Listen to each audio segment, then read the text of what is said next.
Hi everyone, তোমরা সবাই কেমন আছো? পিঙ্কির লাইফস্টাইল ডেইলি ব্লগে নতুন একটা ব্লগের জন্য তোমাদের সবাইকে ওয়েলকাম জানি।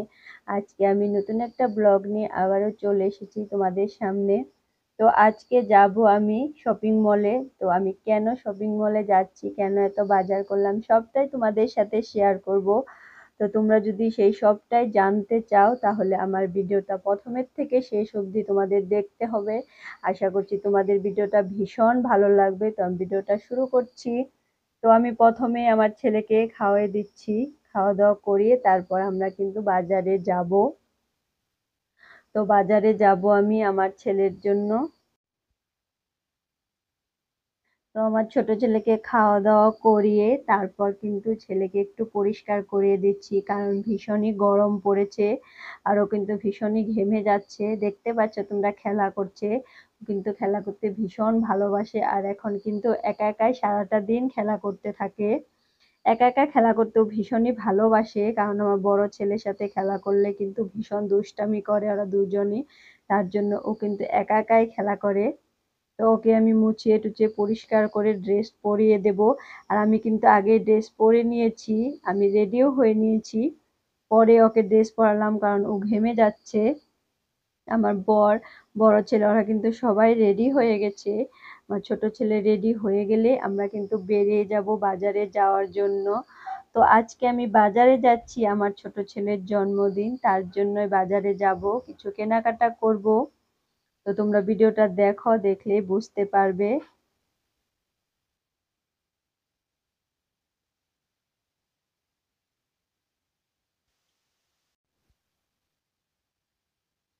তো ছেলেকে কিন্তু রেডি করিয়ে দিলাম, তো এবার আমরা বেরিয়ে যাব। তো রেডি করে দিচ্ছি, দেখতে পাচ্ছ কিন্তু ভীষণ দুষ্টামি করছে, একদমই রেডি হতে চাইছে না। আর কথা বলছে, এখন কিন্তু কথা বলা শিখে গেছে, দু তিনটে কথা বলা শিখে গেছে, ভালো করে কথা বলতে পারে না এখনো। তো বেরিয়ে যাচ্ছি, ঘরটা বন্ধ করে দিচ্ছি, দরজাটা বন্ধ করে দিচ্ছি, দরজা বন্ধ করে তারপর আমরা বেরিয়ে যাব।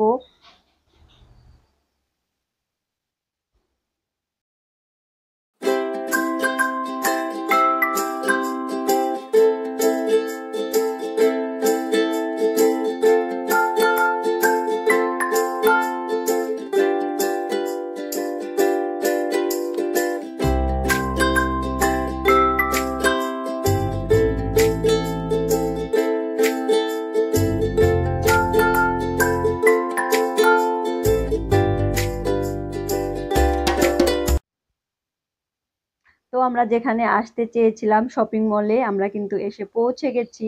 আসার সময় আর ভিডিও করতে পারিনি, যেহেতু আমরা বাইকে গিয়েছি, তার জন্য আর আমি ভিডিওটা করতে পারিনি। তো আমরা এসে পৌঁছে গেছি। আর আমার ছেলে কিন্তু এসে ভীষণই দুষ্টামি করা আরম্ভ করে দিয়েছে, দেখতে পাচ্ছ। বড় ছেলেও কিন্তু চারিদিকে ঘোরাঘুরি করছে। আর ছোট ছেলে তো ভীষণই কান্নাকাটি করেছে, যত খেলার জিনিস দেখছে এটা নেব সেটা নেব বলে ভীষণই বায়না করছে। তো ভীষণই কান্নাকাটি করেছে। আর আমরা কিন্তু বেশি সময় সেখানে থাকিনি, একটু সময় থেকে চলে এসেছি, কারণ দুই ছেলে ভীষণই দুষ্টামি করছে। তো আমি কোনো কিছু কিন্তু ভালো করে দেখতেই পাচ্ছি না, ওদের কান্নাকাটি। এই তো দেখতে পাচ্ছ, আমার বড় ছেলে এটা নেব সেটা নেব বলে বায়না করছে। আর ওরা কিন্তু বাইরে গেলেই ভীষণই কেনাকাটি করার জন্য বায়না করতে থাকে। আমার বড় ছেলে ভীষণই দুষ্ট। আমার বর কিন্তু ছোট ছেলেকে ধরেছে, দেখতে পাচ্ছ, বল নিয়ে আছে, কিন্তু বল খেলতে ভীষণ ভালোবাসে। যেখানে বল দেখবে শুধু বল লাগে ওর, তো বল দিয়ে খেলা করবে। তো বলটা নিয়ে আমরা উপরে যাব, উপরে গিয়ে তারপর ছেলের জন্য ড্রেস দেখবো। পছন্দ যদি হয় তবে নেব, আর তা নয়তো নেব না। তো ভিডিওর লাস্টে তোমরা দেখতে পারবে আমি ড্রেস কিনেছি কি কিনিনি। তো তার জন্য তোমাদের কিন্তু সম্পূর্ণ ভিডিওটা দেখতে হবে। তো এবার আমরা উপরে উঠে যাব, ও তো ওঠা হয়ে গেছে। তো আমি ড্রেস দেখছি। আর সেদিন কিন্তু শপিং মলে খুব একটা ভালো ড্রেস ছিল না। তো আমার একটা ড্রেসও পছন্দ হয়নি, তো তাও একটা ড্রেস আমি এনেছি ছেলের জন্য। কারণ আমাদের এখানে শুক্রবারে বাজার বন্ধ থাকে, সব দোকানই প্রায় বন্ধ হয়েছিল, একটা দুটো দোকান শুধু খোলা ছিল। তো তার জন্য মলের থেকে আনতে হলো। তো একটা ড্রেস শুধু এনেছি, আর দুই ছেলে কিন্তু ভীষণ খেলা করছে ওখানে গিয়ে। আর ওইখানে যে একটা পুতুল দেখতে পাচ্ছ তোমরা ড্রেস পরিয়ে রেখেছে, সেই পুতুলটাকে কিন্তু আমার ছেলে মানুষ ভাবছে, ভেবে কিন্তু ভীষণই খেলা করেছে। তারপর আমাদের বাজার করে আমি কিন্তু বেরিয়ে আছি বাইরে, তো বাইকে উঠে আমরা বাড়ি চলে আসবো।